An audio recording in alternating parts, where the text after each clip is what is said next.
இன்றைக்கி காலையில் எழுந்திரிக்கவே 7 மணி ஆகிடுச்சு. நைட்டே பாதி ஜாமானை டிஷ்வாஷரில் லோட் பண்ணிவிட்டேன்.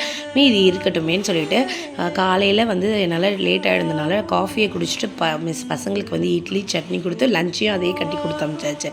ஸோ நேற்று எனக்கு கொஞ்சம் இந்த மாதிரி நிறைய வேலைகள் பசங்களுக்கு ஈவினிங் வந்ததுக்கப்புறம் அவங்களோடய உட்காந்தனால என்னால் மற்ற வேலையை கான்சன்ட்ரேட் பண்ண முடியாமல் போயிடுச்சு. என்னென்னா மெட்ரிகுலேஷன்லேருந்து சிபிஎஸ்சிக்கு மாறிட்டேன். ஸோ சிபிஎஸ்சி சிலபஸ் எனக்கு ரொம்ப புதுசு, அவங்களுக்கும் ரொம்ப புதுசு. ஸோ அவங்களுக்கு புரிய வைக்கிறதுக்கு நான் ஃபஸ்ட்டு புரிஞ்சால் தானே அவங்களுக்கு நான் சொல்லிக் கொடுக்க முடியும். ஸோ அப்படி இருக்கும் போது இவங்களோட சிலபஸ் பார்த்திங்கன்னா கேம்பிரிட்ஜ் சிலபஸ் தான் இவங்களுது. ஸோ இந்த சிலபஸ் புக்கில் பார்த்திங்க அப்படின்னா ஸ்கேன் கொடுத்துருக்காங்க. அவங்க எப்போவுமே சிபிஎஸ்சியில் அதே கொஷின்ஸை கேட்க மாட்டாங்களாம். ஸோ டெய்லியும் ஒரு ஒர்க் ஷீட் கொடுக்கும்போது இந்த கொஷின்ஸ் அதில் இருக்கவே இருக்காது.